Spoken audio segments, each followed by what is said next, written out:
Allahu Akbar, Allahu Akbar.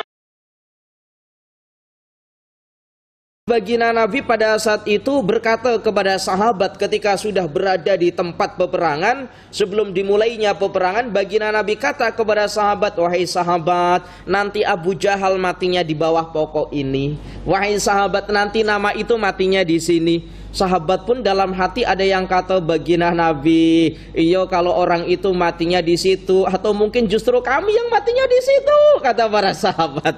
Kenapa? Sebab daripada segi jumlah saja sudah tidak berimbang. Tapi betul ternyata apa? Ternyata apa yang dikata baginda Nabi betul. Oh, ternyata orang ini memang betulnya di bawah pokok ini. Orang ini matinya di sini. Berarti apa? Baginda Nabi mengerti perkara yang gaib, yang itu hanya Allah Ta'ala sahaja yang tahu. Tapi baginda tahu asbab mendapat ridha Allah. Bismillahirrahmanirrahim. Assalamualaikum warahmatullahi wabarakatuh. Alhamdulillahilladzi hadana bi ta'atihi wa jazruna an ma'siyatihi wa ashhadu an la ilaha illallahu bi wahdaniyatihi wa ashhadu anna Muhammadan abduhu wa rasuluh. Amma ba'du. Hadirin jamaah muslimin wal muslimat rahimakumullah. Alhamdulillah, puji syukur kita kehadirat Allah atas segala nikmat yang telah diberikan kepada kita, sehingga dengan nikmat-nikmat itu Allah berikan kesempatan kepada kita untuk hadir di dalam masjidnya yang tidak lain adalah lis-salati, laksanakan ibadah salat yang tentunya kita kerjakan dengan cara berjamaah. Semoga masjid yang sekarang kita duduk di dalamnya ini kelak di hadapan Allah akan menjadi salah satu saksi bahwa kita selama hidup di dunia termasuk golongan orang-orang yang soleh dan solehah. Allahumma amin ya rabbal alamin.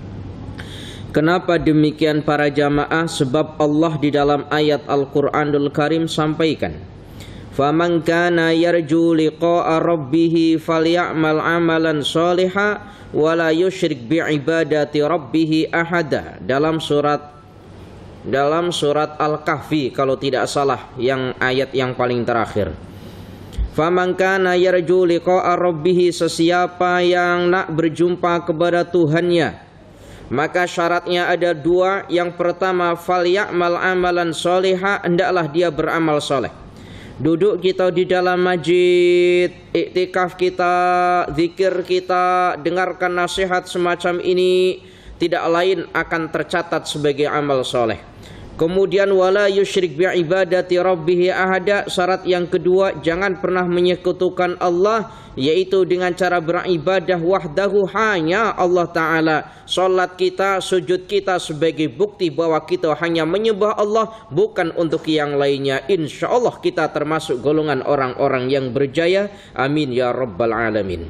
Para jamaah yang dirahmati oleh Allah, pada pertemuan malam hari ini kita akan membahas perihal tentang satu nasihat yang disampaikan oleh Syekh Nawawi Al-Bantani yang ditulis di dalam kitabnya, yang mana Syekh Nawawi menukilkan kalimat yang bersumber daripada sahabat Umar.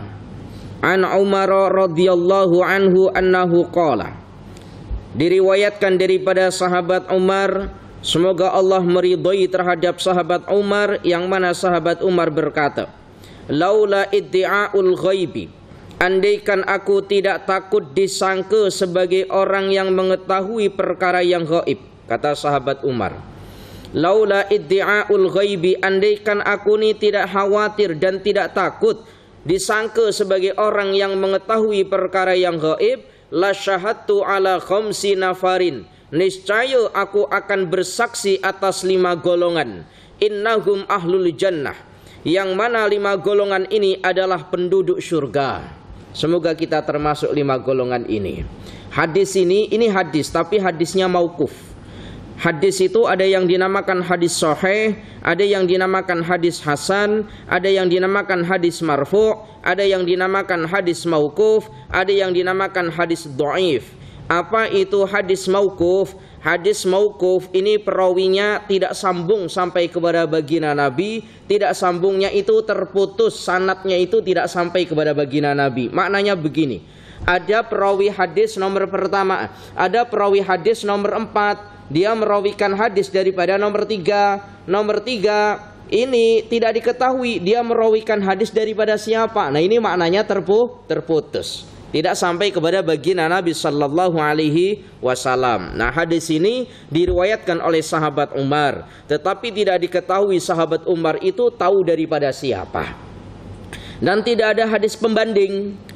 Umpama ada hadis yang ini diriwayatkan oleh sahabat Umar, lalu ada hadis yang lain, yang hadis yang lain ini menceritakan perihal tentang perkara yang sama, tapi sanadnya itu yang berbeda, maka yang demikian ini tidak dinamakan hadis mauquf. Hadis mauquf itu hanya satu-satunya hadis, kemudian sanadnya itu terputus, tidak diketahui siapa yang mendengar daripada baginda Nabi sallallahu alaihi wasallam.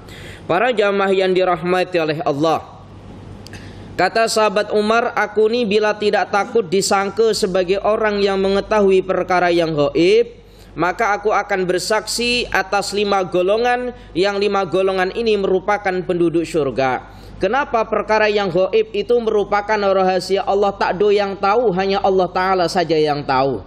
Sementara sementara para nabi, kemudian para rasul-rasul Allah, orang-orang soleh, itu terkadang mengetahui perkara-perkara yang gaib, bukan berarti mereka itu mengerti perkara yang gaib, bukan. Sebab perkara yang gaib adalah Allah sahaja yang mengetahui. Mereka mengetahui itu karena mendapat ridha Allah. Paham ya ini ya? Mereka itu mengetahui karena mendapati ridha Allah.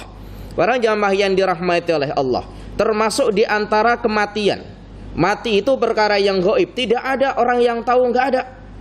Tapi pernah baginda Nabi Muhammad sallallahu alaihi wasallam tatkala perang Badar, yang mana pasukan Islam itu hanya berjumlah 3.000, sementara pasukan orang musyrik berjumlah 10.000, 1 berbanding dengan 3. Senjatanya orang muslim tidaklah selengkap daripada senjatanya orang musyrik, yang mana senjatanya orang muslim itu sama. 1 senjata, umpama 1 pedang atau 1 tombak, ini digunakan untuk 3 tentara. Untuk 3 tentara Islam. Coba bayangkan macam mana perangnya. 3.000 berbanding 10.000, 1 lawan 3. Kemudian senjatanya orang Islam ini tidak selengkap daripada senjatanya orang musyrik. Umpama pedang 1 itu digunakan untuk orang 3. Coba gimana agak-agaknya pedang 1 digunakan untuk orang 3. Ya Allah ya Karim.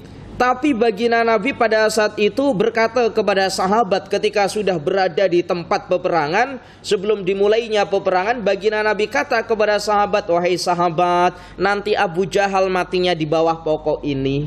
Wahai sahabat, nanti nama itu matinya di sini. Sahabat pun dalam hati ada yang kata baginda Nabi, iyo kalau orang itu matinya di situ, atau mungkin justru kami yang matinya di situ, kata para sahabat. Kenapa? Sebab daripada segi jumlah saja sudah tidak berimbang. Tapi betul ternyata apa? Ternyata apa yang dikata baginda Nabi betul. Oh ternyata orang ini memang betulnya di bawah pokok ini, orang ini matinya di sini. Berarti apa? Baginda Nabi mengerti perkara yang gaib, yang itu hanya Allah Ta'ala sahaja yang tahu. Tapi baginda tahu asbab mendapat ridha Allah. Para jamaah yang dirahmati oleh Allah, yang pertama kata sahabat Umar, andaikan aku ini tidak takut atau tidak khawatir disangka sebagai orang yang mengerti perkara yang gaib, aku akan bersaksi bahwa 5 golongan ini adalah penduduk surga. Siapakah 5 golongan itu? Yang pertama kata sahabat Umar, al-faqiru sahibul ayali, orang fakir yang mempunyai keluarga. Apa ini maksudnya orang fakir yang mempunyai keluarga? Orang fakir itu kan orang yang berkesusahan. Yang namanya orang fakir pasti orang berkesusahan. Kalau tidak berkesusahan, tentulah tidak dinamakan orang fakir atau orang miskin. Mempunyai keluarga, meskipun dia berkesusahan, tetapi tidak meninggalkan kewajiban memberikan nafkah untuk istrinya, memberikan nafkah untuk anaknya, pun dia tidak mengurangi ibadahnya kepada Allah Ta'ala. Luar biasa. Orang fakir ini kalau kita hanya membaca Arabnya saja tentu nggak akan faham kalau tidak membaca syarahnya. Orang fakir yang mempunyai keluarga, orang fakir ini kan orang yang tidak berkemampuan atau orang sulit. Dia mempunyai keluarga, tidak meninggalkan kewajibannya untuk memberikan nafkah kepada keluarganya, pun juga tidak meninggalkan kewajibannya beribadah kepada Allah Ta'ala. Nih luar biasa. Ada orang kaya yang andaikan dia ini tidak bekerja, dah cukup dah hartanya untuk memenuhi keperluan daripada keluarganya. Orang kaya ini ahli ibadah, masanya digunakan untuk beribadah. Maka yang demikian ini memang sepatutnya, buat apa masanya kalau tidak digunakan untuk beribadah? Sementara dia tidak ada aktiviti yang lain. Tapi orang fakir yang berkesusahan, ternyata dia pun juga tidak mengurangi ibadahnya kepada Allah. Luar biasa yang demikian ini. Para jamaah yang dirahmati oleh Allah, perihal tentang beribadah kepada Allah, Ustaz nak ajak para jamaah untuk berpikir begini. Seumpama kita ini punya pekerja, kita ini seumpama punya pekerja atau pembantu. Setiap pagi pukul 9 pembantu kita atau pekerja kita ini bekerja di rumah kita atau bekerja di kedai kita umpama. Lalu setiap pagi itu pula kita kata kepada pekerja kita, kau pekerja, kau kerjakan ini. Lalu pekerja ini kata, siap tuan. Wahai pekerja, kau kerjakan ini. Oke tuan. Ustaz nak tanya, pekerja yang demikian ini agak-agak pekerja yang molek atau tidak molek? Boleh jawab. Ada pekerja yang setiap pukul 9 dia ini bekerja. Bekerja apalah bekerja.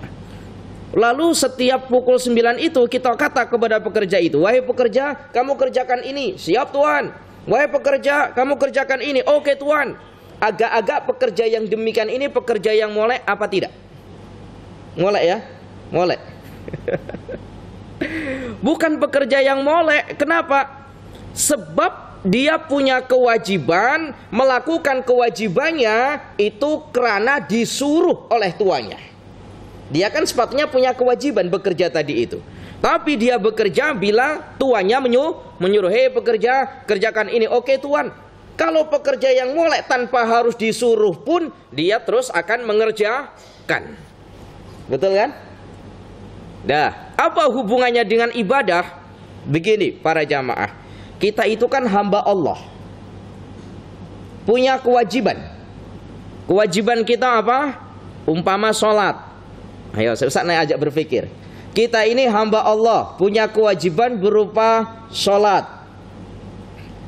Setiap kali kita melakukan sholat, Allah panggil dulu kita dengan suara azan, Allahu Akbar, Allahu Akbar, baru kita pergi ke masjid. Nanti Aisyah panggil lagi, baru kita pergi ke masjid. Agak-agak yang demikian ini kita termasuk hamba yang molek apa hamba yang tak molek? Melakukan ibadah atau melakukan kewajiban tetapi menunggu dipanggil suara azan. Agak-agak sebagai hamba yang molek apa kurang molek? Gimana?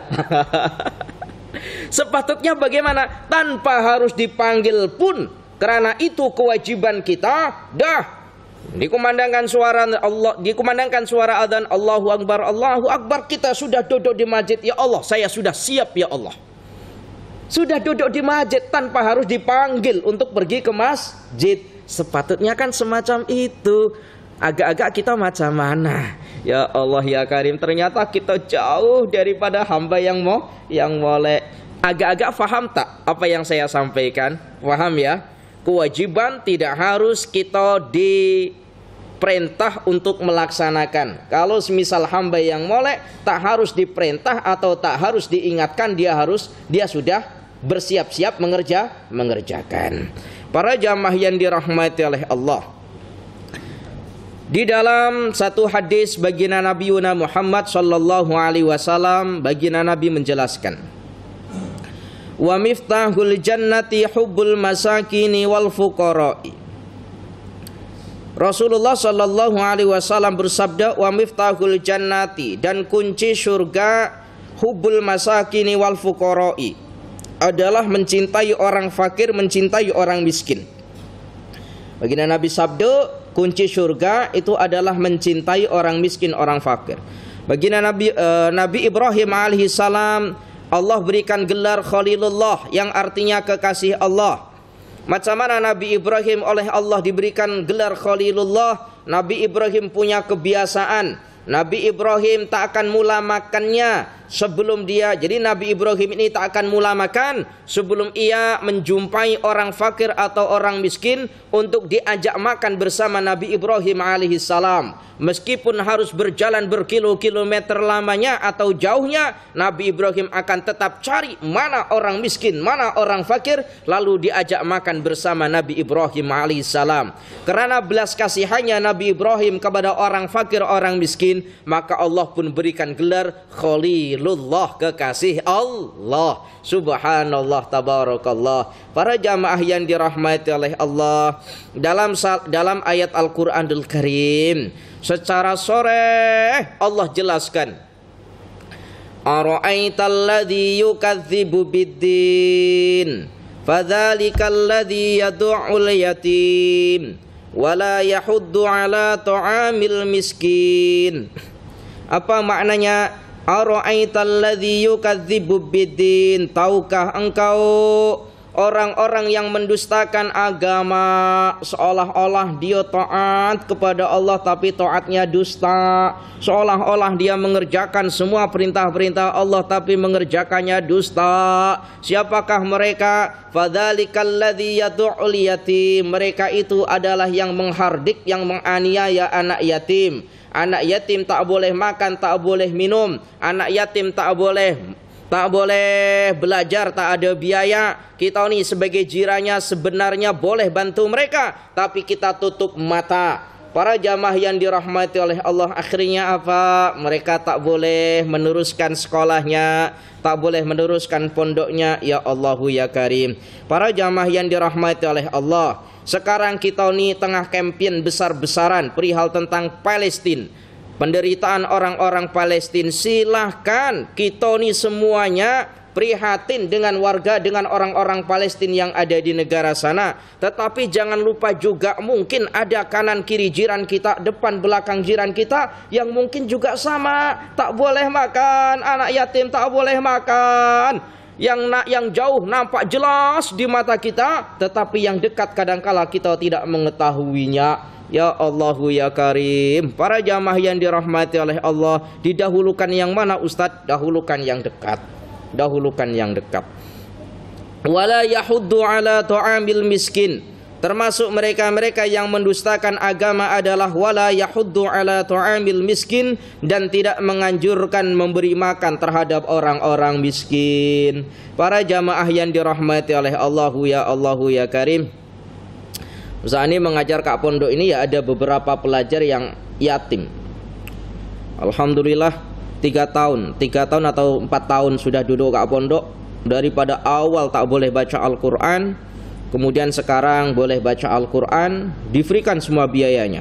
Alhamdulillah sekarang sudah khotam Al-Quran dan sekarang tengah bersyahadah. Syahadah itu nak dapati sijil syahadah. Syarat mendapati sijil syahadah apabila dia boleh menghafal daripada mula juzuk pertama sampai juzuk 30 tanpa melihat. Jadi boleh terus sampai 30 juzuk. Agak-agak kita macam mana agak-agak kita? Ustaz, kita ni alhamdulillah dah hafal juzuk, dah hafal juzuk 30. Bukan 30 juzuk, dah hafal juzuk 30. Ni kita. Para jamaah yang dirahmati oleh Allah, jumlah setidaknya kalau seumpama kita kita melihat ada anak-anak yatim, orang-orang miskin, semisal kita tak boleh membantunya, sekurang-kurangnya kita doakan. Kita doakan, ya Allah, semoga kau berikan kemudahan terhadap orang itu, ya Allah. Sekurang-kurangnya, jangan diam saja. Para jamaah yang dirahmati oleh Allah. Kemudian di dalam kitab Al-Barjanji yang ditulis oleh Syekh Ja'far bin Husain bin Abdul Karim bin Muhammad Al-Barjanji. Kitab ini biasanya dibaca oleh atuk-atuk kita ketika bulan Maulid. Kalau sekarang kita sudah berubah. Sekarang masjid-masjid, rumah-rumah banyak hanya bersolawat saja ketika merayakan Maulid baginda Nabi Sallallahu Alaihi Wasallam. Tapi dulu para jamaah, atuk-atuk kita tuh bukan sekedar bersolawat, tetapi membaca kitab yang namanya Al-Barjanji. Kitab Al-Barjanji ini menerangkan perihal tentang akhlak-akhlak baginda Nabi Sallallahu Alaihi Wasallam. Dalam kitab Al-Barjanji itu Syekh Ja'far bin Husain bin Abdul Karim Muhammad Al-Barjanji menerangkan wa yuhibbul fuqara, baginda Nabi cinta kepada orang-orang fakir. Al-Barjanji itu kalimatnya begini loh, mungkin ada yang hafal. Abtadiul imla atirillahumma qabrahul karim bi'arfin syadiyyin min sholati wa taslim. Abtadiul imla bismidzatil aliyah mustadiran barakatu ala ma ana lahu wa aula. Kemudian ada lanjutannya apa? Ustaz pun udah lama udah tak ingat lagi. Dulu biasa Kak Pondok membacanya. Ya kalau yang sudah biasa membaca mungkin nanti ketika bulan Maulid ya sekali baca. Di dalam kitab itu disebutkan wa yuhibbul fuqara, baginda Nabi senang cinta kepada orang fakir wal masakin dan orang-orang miskin. Wa yajlisu ma'ahum, baginda Nabi senantiasa duduk-duduk dengan orang fakir, orang miskin. Kita ini duduk-duduk dengan orang fakir, orang miskin, insya Allah aman daripada fitnah. Tapi bila duduk kita dengan orang kayu, orang yang punya jawatan, mungkin justru kita akan mendapati fitnah. Oh tuh Pak Cik itu duduk-duduk dengan orang kayu, Mbak Po nak dapat wasiat doh, nak dapat harta mungkin. Duduk-duduk dengan orang punya jawatan, oh doh nak dapat bantuan doh. Nah ini mungkin dapat fitnah, tapi duduk-duduk kita dengan orang miskin yang ada justru orang akan berhusnudzon. Ya Allah, orang itu duduk dengan orang miskin, bersedekah, berbagi makanan dan seterusnya. Wa ya'udu mardahum, baginda Nabi ketika ada orang miskin, orang fakir itu tengah sakit, maka baginda Nabi akan berziarah kepadanya. Ada orang fakir miskin sakit, baginda Nabi berziarah kepadanya. Wa yushayyi'u janaizahum, dan ketika orang miskin, orang fakir ada yang meninggal dunia, maka baginda Nabi pun akan ikut menghantarkan orang fakir, orang miskin yang meninggal dunia sampai ke makbarahnya atau sampai ke kuburannya. Ya Allahu ya Karim. Para jamaah yang dirahmati oleh Allah, kita sekarang ini punya kawan-kawan orang kaya raya, umpama kita ini punya kawan orang-orang yang punya jawatan tinggi-tinggi. Ustaz nak tanya, bila kita nanti mati, apakah mereka-mereka yang kaya yang punya jawatan-jawatan itu akan menghantarkan kita ke kubur kita? Siapa yang nanti akan menghantarkan ke kubur kita? Siapa nanti yang akan gali kubur kita? Siapa nanti yang akan angkat jenazah kita masuk ke dalam luang kubur kita? Bukanlah orang-orang kaya-kaya itu, bukan, saya yakin. Bukanlah orang-orang yang kita kenal punya jawatan-jawatan itu, bukan. Siapa? Bahkan keluarga kita pun terkadang pun tidak semacam itu. Lalu siapa? Orang-orang yang mungkin kekurangan, yang mungkin orang-orang dekat kita yang tidak kaya-kaya itulah nanti yang akan mengangkat jenazah kita. Ya Allah ya Karim. Lalu kita meremehkan, menghina orang fakir, orang miskin. Lalu macam mana andai kata mereka semua merajuk, nanti bila kau mati aku tak nak mengangkat jenazahmu. Siapa yang nak angkat? Ya Allah ya Karim. Para jamaah yang dirahmati oleh Allah, wala yahkiru fakiran, dan baginda Nabi tidak pernah menghina sekalipun terhadap orang fakir. Tidak pernah menghina sekalipun terhadap orang fakir atau orang miskin. Para jamaah yang dirahmati oleh Allahu ya Karim. Mungkin kita ya masing-masing punya pengalaman, pernah melihat orang yang mungkin kekurangan. Kita belajar daripada situ, apakah pada saat itu hati kita merasa risih atau tidak nyaman ketika melihat orang-orang yang demikian. Atau kita justru merasa bahagia melihat orang-orang yang demikian? Bahagia bukan melihat karena kemiskinannya, tapi bahagia, ya Allah, ada orang miskin, ya Allah, saya bahagia sebab saya boleh membantu mereka. Bukan kita bahagia ketika melihat orang miskin. Berarti apa? Bahagia di atas kesusahan orang lain, tapi kita bahagia boleh membantu mereka. Subhanallah, tabarakallah. Para jamaah yang dirahmati oleh Allah. Kemudian yang kedua, kata sahabat Umar, ada 5 golongan, yang 5 golongan ini ahlul jannah. Yang kedua siapa? Wal mar'atu ar-radhi anha zaujuha, seorang istri yang mendapati ridho daripada suaminya. Seorang istri yang mendapati ridho daripada suaminya. Para jamaah yang dirahmati oleh Allah, lebih utama mana Ustadz? Nih, andaikan seorang istri melakukan ibadah-ibadah sunnah, sekalipun melakukan ibadah yang ibadah itu berupa ibadah sunnah, itu tetap harus mendapati ridho daripada suaminya. Andaikan suaminya tidak ridho dengan ibadah-ibadah sunnahnya, maka lebih molek lagi perempuan itu tidak melakukan ibadah sunnahnya. Umpama apa? Perempuan ini puasa, umpama puasa sunnah, lalu suaminya kata, wahai engkau istriku, tak payah kau hari ini melakukan ibadah sunnah. Apakah perempuan ini lebih molek tetap melakukan ibadah sunnahnya atau mengikuti apa kata suaminya? Jawabnya, lebih molek mengikuti apa kata suaminya. Terutama kalau perempuan itu melakukan perkara-perkara yang wajib. Ketika suaminya melarang, maka perempuan itu tetap berhak melakukan perkara yang wajib.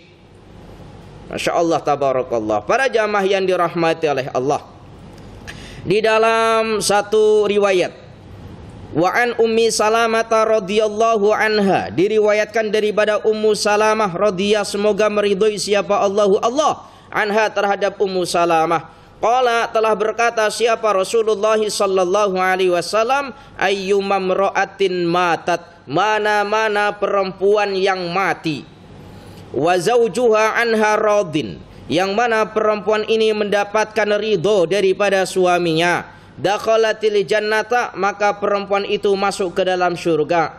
Apa ini maknanya? Ketika perempuan itu ketika perempuan atau istri semasa hidupnya selalu mendapat ridho daripada suaminya, lalu perempuan itu mati, dakhalatil jannah, masuk ke dalam surga. Ya Allahu ya Karim. Para jamaah yang dirahmati oleh Allah, ridho dalam perkara apa saja? Nak pergi ke pasar, minta ridho kepada suaminya. Nak jumpa dengan orang, izin kepada suaminya. Dulu ini diterangkan dalam kitab Al-Usfuriyah kalaupun tidak silap. Ada seorang suami, ada suami istri, yang mana suaminya ini pergi bekerja, lalu berpamitan kepada istrinya.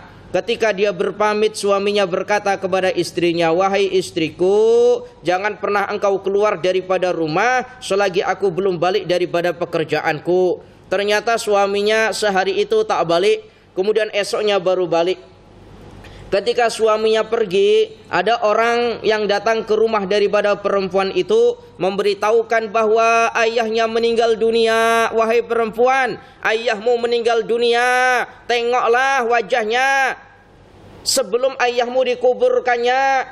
Perempuan itu jawab, minta maaf, aku dapat pesan daripada suamiku, aku tak boleh keluar selagi suamiku tak balik daripada pekerjaannya. Minta maaf, padahal itu ayahnya.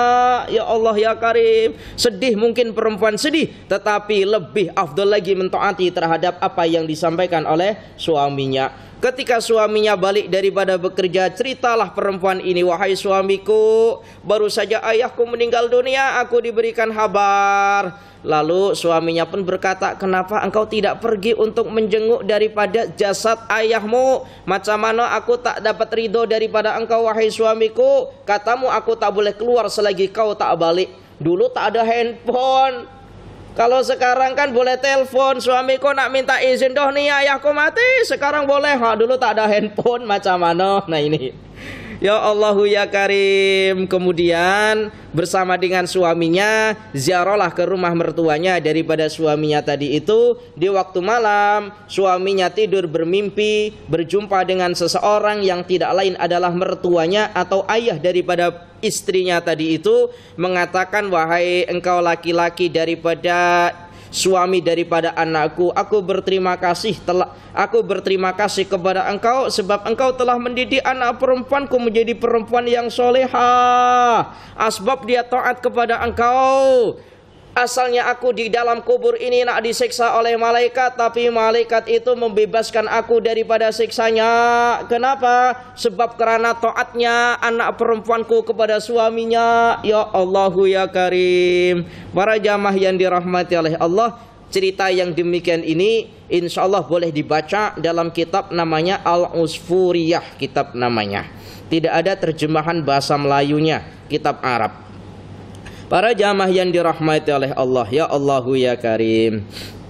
Ini tahadus bin nikmah. Sedikit cerita. Di tahun 2016, ingat sekali saya, pukul 12.30 atau pukul 1 macam itulah malam, saya ditelepon oleh salah satu jamaah orang Pasir Mas. Saya ditelepon suruh datang ke rumah karena ibunya sakit. Bila saya datang ke rumah, Masya Allah, ini tahadus bin nikmah saja. Ternyata perempuan ini sudah 1 minggu berbaring kaku, badannya tak boleh gerak. Kalau gerak sikit sakit, katanya di sini ini ada macam besinya. Besi itu kan ya kaku, tak boleh bengkok macam itu. Sakit. Tak boleh berbicara pun perempuan ini.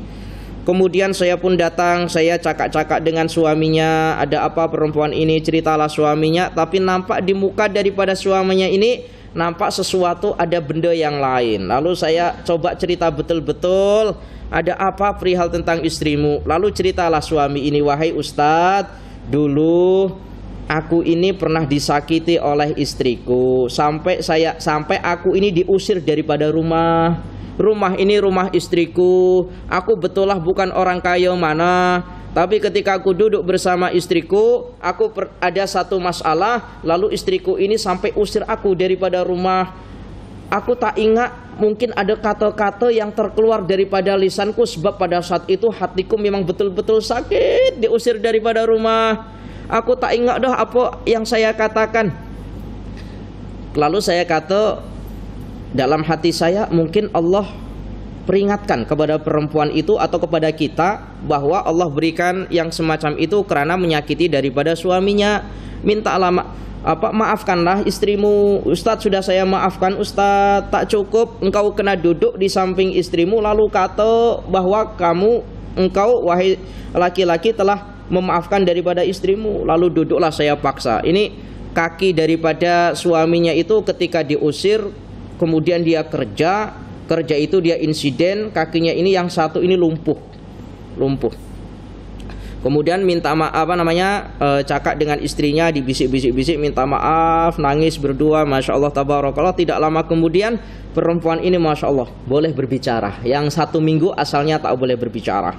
Kemudian yang asalnya itu tak boleh bergerak, tubuhnya itu tak boleh duduk, berbaring kaku sahaja, pada saat itu juga terus boleh duduk. Masya Allah tabarakallah. Saya pun balik subuh-subuh. Sebelum subuh saya ditelepon dalam pukul 5 macam tu, ditelepon, Ustadz, nak beri kabar kepada Ustadz macam mana ibu saya meninggal dunia katanya. Tapi tak apalah Ustadz, kami bahagia sebab ibu saya meninggal dunia dalam keadaan yang molek. Sudah minta maaf kepada suaminya, suaminya pun juga sudah memberikan maaf kepada istrinya. Masya Allah tabarakallah. Jom, ini menjadi pelajaran bagi kita, menjadi pembelajaran bagi kita. Para jamaah yang dirahmati oleh Allah, dalam salah satu hadis baginda Nabi Muhammad sallallahu alaihi wasallam, baginda Nabi bersabda, "Idza sholatil mar'atu khamsaha." Bila perempuan itu melakukan ibadah salat 5 waktunya, ibadah salat 5 waktunya dikerjakan, wa shommat syahraha, dan melakukan puasa Ramadannya, wa hafidhat farjaha, dan menjaga kemaluannya atau menjaga kehormatannya, wa ata'at zaujaha, dan taat kepada suaminya. Apa kata baginda Nabi? Bila 4 perkara ini dikerjakan, qilalaha udkhulil jannata, nanti di akhirat kelak ia akan dikata, wahai perempuan, masuklah kau ke dalam syurga. Min ayyi abwabil jannati syi'ti, dari mana pintu-pintu syurga yang kamu kehendaki. Ya Allah ya Karim, perempuan itu bila nak mudah masuk ke dalam surga, syaratnya ada 4. Yang pertama, sholat fardu dikerjakan, puasa fardu dikerjakan. Kenapa tidak zakat? Sebab zakat itu kan menjadi tanggungan daripada suaminya, bukan tanggungan istrinya, tanggungan suaminya. Kemudian haji, kenapa tidak haji? Haji itu kan bukan perkara yang wajib, wajib bagi yang mampu saja, kan semacam itu. Kemudian yang ketiga, menjaga kemaluannya atau kehormatannya. Termasuk menjaga kehormatannya ini adalah menutup auratnya. Para jamaah yang dirahmati oleh Allah, perihal tentang menutup aurat, saya ini pernah jumpa dengan penjahit baju. Di sini namanya apa? Penjahit kain, penjahit baju atau kain? Sama ya, penjahit baju. Ini kawan saya.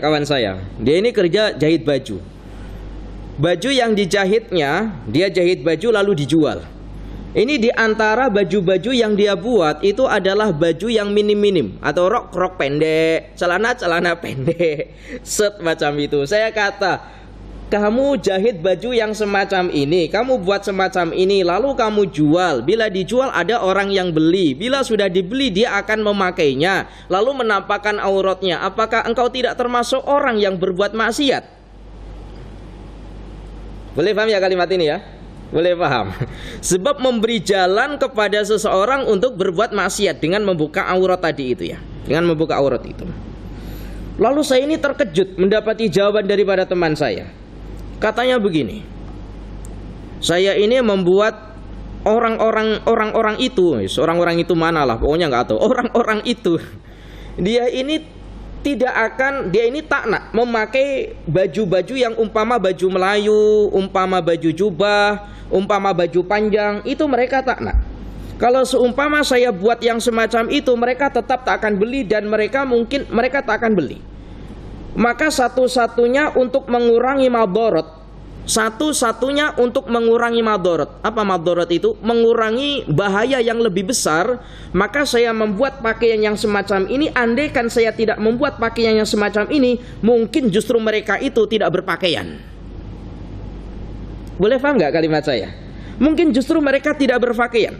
Maka untuk mengurangi madharatnya, saya buat pakaian yang semacam ini. Mana tempat yang memang harus ditutup bagi mereka. Andai kan saya tidak buat pakaian kayak gini, mungkin justru mereka jalan-jalan itu tidak pakai pakaian kayak gitu. Saya pun, ya Allah, ternyata demikian, betul juga saya kata. Nah, ini pentingnya kita belajar tasawuf.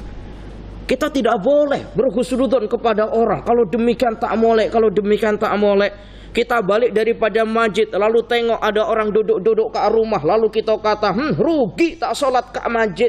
Kita tak tahu, mungkin di dalam rumahnya ada orang tuanya yang tengah sakit. Mereka jaga orang tuanya tengah sakit. Ya Allah ya Karim. Waktunya lepas maghrib, waktunya minum obat. Orang tuanya tak boleh minum obat kecuali diminumkan. Lalu orang ini pergi ke masjid, lupa tak berikan minum obat kepada orang tuanya. Balik-balik orang tuanya mati. Nih, coba macam mana? Ya Allah ya Karim. Inilah pentingnya kita belajar ilmu. Orang semakin ada ilmu, maka terjauhkan dirinya daripada suudzon, maka menjauhkan hatinya daripada perkara-perkara yang bermakna suudzon, bermakna yang tidak perasaan yang tidak molek. Ya Allahu ya Karim. Para jamaah yang dirahmati oleh Allah. Wa ata'at zaujaha, dan taat kepada suaminya, termasuk tanda termasuk tanda seorang perempuan taat kepada suaminya itu diantaranya ya tidak pernah berbohong kepada suaminya. Itu termasuk diantara taat. Istri tidak berkata bohong kepada suaminya. Para jamaah yang dirahmati oleh Allah. Namun ada perkara-perkara ini boleh kita berbohong. Yang pertama, jadi bohong atau berkata bohong itu kan ya maksiat. Ya enggak maksiat. Enggak boleh kita berkata bohong. Qulil haqqa walau kana murran. Katakanlah yang hak meskipun itu nampaknya pahit. Katakan yang betul meskipun itu nampaknya nanti mungkin pahit atau tidak molek kepada kita, tapi tetap katakan yang hak. Tapi dalam ilmu tasawuf dikatakan ada perkara-perkara yang perkara itu kita boleh berbohong. Yang pertama, bohong untuk menyelamatkan orang lain. Macam mana maknanya bohong untuk menyelamatkan orang lain? Malam-malam ada orang lari, lalu bersembunyi di dalam rumah kita. Di luar rumah ada orang yang cari-cari, lalu tanya kepada kita, "Wahai Tuan, tahukah engkau kemana orang yang lari tadi?" Lalu kita tanya, "Bapo kau cari orang yang lari tadi?" "Aku nak rompak dia, aku nak bunuh dia." Lalu kita kata, minta maaf doh, aku tak tahu orang yang lari tadi kemana. Kita akan bohong. Bohong yang demikian ini boleh. Justru kalau kita jujur, kita mendapat dosa atau bermaksiat. "Kak mana orang yang lari tadi?" "Nak apa kau cari orang yang lari tadi?" "Aku nak rompak sebab dia bawa emas perhiasan yang banyak." Orangnya ada dalam bilik saya. Tapi ingat 50%, 50%. Maksiat yang demikian ini. Kemudian yang kedua, bohongnya seseorang. Yang kedua itu bohongnya seorang suami kepada istri, atau bohongnya istri kepada suami yang tujuannya adalah untuk kerukunan rumah tangga. Contohnya begini. Pagi-pagi esok hari Sabtu, biasa hari-hari yang lain selain hari Jumat, hari Sabtu istrinya kerja, suaminya kerja. Pagi-pagi selepas subuh dia berangkat kerja, istri tak ada sempat untuk masak buat suaminya. Umpama esok hari Sabtu ini cuti, istrinya cuti, suaminya cuti. Lepas subuh istrinya ini nak masakan buat suami karena cuti. Masaklah nasi goreng. Nasi goreng matang dihidangkan kepada suaminya. Suaminya baru makan satu sudu, ditanya, "Suamiku, macam mana nasi goreng yang aku masak buat engkau?" Suaminya jawab, "Masya Allah istriku, tak dodoh nasi goreng selezat daripada nasi goreng yang kau masak pagi hari ini. Tak dodoh Kak Kota Baru ini nasi goreng yang selezat daripada masakanmu ini, wahai istriku." Padahal di dalam hatinya, "Ya Allah, ini nasi goreng apa garam goreng ya Allah?" Bohong. Kenapa? Untuk kerukunan dalam rumah tangga. Coba kalau semisal suaminya jujur, apa masak tak sedap pun semisal. Coba kau makan macam garam goreng. Pasti hati seorang istri akan sakit. Pun sama, istri pun boleh bohong kepada suaminya. Hari raya atau hari jadi istri, semisal kita belikan oleh-oleh atau kita belikan hadiah berupa baju. Kita ini tak biasa dah belikan baju buat istri, kan tak biasa. Kalau berikan uang untuk beli baju itu biasa. Tapi kalau belikan baju secara langsung, saya yakin tidak biasa. Tak biasa. Suaminya belikan baju buat istrinya. Sampai rumah, "Wahai istriku, pakailah baju yang aku belikan ini. Aku nak tengok macam mana baju ini engkau pakai." Istrinya masuk dalam bilik, bajunya dipakai. Ternyata bajunya tak muat. Tengok belakang baju RM10. 10 ringgit dah nih, baju kanak-kanak dah nih. Bila keluar ditanya, "Wahai istri, macam mana baju yang aku belikan buat engkau?" Istrinya jawab, "Suamiku, Masya Allah, tak ada baju doh yang paling molek seindah daripada baju yang kau belikan untuk aku, wahai suamiku. Tapi aku takut kotor kalau aku pakai baju itu. Biar aku simpan saja dalam lemari. Mungkin nanti tahun depan atau tahun 2030 baru aku pakainya," semisal. Padahal dalam hatinya bajunya tak muat. Ya Allah, kadzib, bohong. Tapi bohong ini justru bohong yang molek. Ya Allahu ya Karim. Para jamaah yang dirahmati oleh Allah, di sini baginda Nabi sallallahu alaihi wasallam menggunakan kalimat min ayyi abwabil jannati syi'ti. Dari mana pintu saja yang kamu kehendaki nanti di surga. Kau boleh masuk ke dalam surga dari pintu mana saja yang kamu kehendaki. Memang pintu di surga itu ada berapa? Dalam salah satu riwayat, pintu surga ada yang dinamakan dengan babus sholah, pintu sholat, pintu yang dihaskan bagi mereka masuk ke dalam surga karena asbab sholatnya. Ada namanya babus sodakoh, pintu sodakoh, pintu yang boleh masuk bagi mereka yang khas ketika masuk ke dalam surga asbab sodakohnya. Ada babul jihad. Lalu perempuan-perempuan ini karena demikian tadi itu, boleh kau masuk ke dalam surga dari pintu mana saja yang kamu kehendaki. Ya Allahu ya Karim. Para jamaah yang dirahmati oleh Allah, untuk yang laki-laki minta maaf jangan iri ya. Hadis ini hanya untuk perempuan saja. Yang laki-laki tak do yang laki-laki. Para jamaah yang dirahmati oleh Allah, Masya Allah, tabarakallah. Kemudian yang ketiga dan yang terakhir, yang ketiga, bahasan kita terakhir, insya Allah kita lanjutkan pada pertemuan yang akan datang. Yang ketiga apa? Yang ketiga, wal mar'atu, kata sahabat Umar, golongan yang ketiga ahlul jannah adalah wal mar'atu al mutasaddiqatu bimahriha ala zaujiha. Seorang istri atau perempuan yang mensedekahkan maharnya kepada suaminya. Mahar, ketika orang nikah, laki-laki nikah itu kan ada mahar yang diberikan kepada istri. Mahar itu memang tidak ada hadnya, boleh sikit, boleh banyak. Tidak ada kemudian dalam Islam harus sekian, itu tidak ada. Meskipun umpama di Kelantan ini ditetapkan mahar nikah adalah sekian, umpama kita kurang daripada apa yang ditentukan, tidak sampai menjadikan nikah itu tidak sah, tetap sah menurut kemampuan kita. Para jamaah yang dirahmati oleh Allah, ingat-ingat, orang menghalangi seseorang untuk melakukan perbuatan sunnah. Ada orang yang nak melakukan perbuatan sunnah lalu dihalang-halangi, maka orang itu boleh disebut dengan orang yang bermaksiat. Faham ya? Nah, kaitannya apa? Kita punya anak perempuan. Anak perempuan kita ini dirisik oleh laki-laki.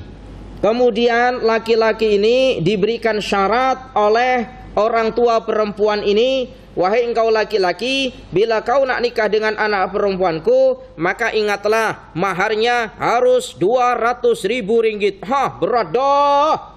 Padahal nak melakukan perbuatan sunnah, asbab orang tuanya mengatakan demikian, sama saja menghalangi seseorang untuk melakukan perbuatan sunnah, maka boleh dikata orang ini bermaksiat.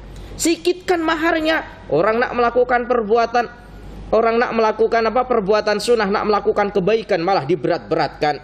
Para jamaah yang dirahmati oleh Allah, tapi bila laki-laki itu mampu, banyakkan maharnya. Bukan disuruh oleh orang tuanya, tapi laki-laki itulah yang memperbanyak maharnya. Kenapa? Sebagai bentuk menghormati kepada perempuan.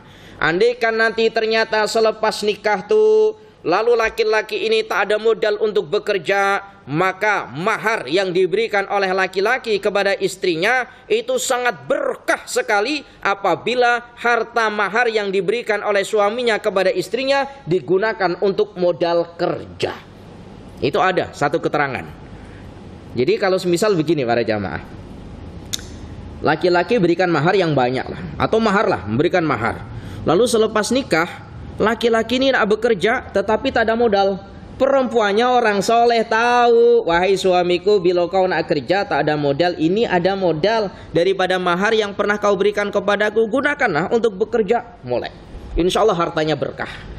Yang demikian ini banyak diterangkan oleh para ulama. Ya Allahu ya Karim. Boleh faham ya ini ya? Agak-agak kita dulu nikahnya macam mana? Tanya kepada istri kita, dulu maharnya dibuat apa? Mungkin jawabnya istri, bapo kau tanya mahar, kau berikan kepadaku, terserah aku nak buat apa. Nih jawab istri kita mungkin. Para jamaah yang dirahmati oleh Allahu ya Karim. Para jamaah yang dirahmati oleh Allah, jadi ingat, menghalangi seseorang untuk melakukan perbuatan sunnah itu termasuk maksiat, termasuk perbuatan maksiat. Jadi kalau semisal ada laki-laki dah senang dengan anak kita pun dengan senang dah dengan mereka, dah cocok, mencukupi syarat semuanya, rasa bertanggung jawab, akhlaknya molek, dah tak payah kita berat-beratkan dengan mahar yang lebih. Saya ini ingat sekali tahun 2015 atau 16 kalau tidak salah, antara 2015-16 ada pernikahan, kalau tidak salah di Selangor atau di Kuala Lumpur atau di mana lah, pokoknya di Malaysia. Ada orang dah berencana nikah, jauh hari berencana dah nikah. Kemudian ketika nak akad nikah, laki-lakinya datang di masjid, yang perempuan, pihak perempuan pun sudah datang di masjid, sudah siap nak akad nikah. Ternyata apa? Maharnya kurang.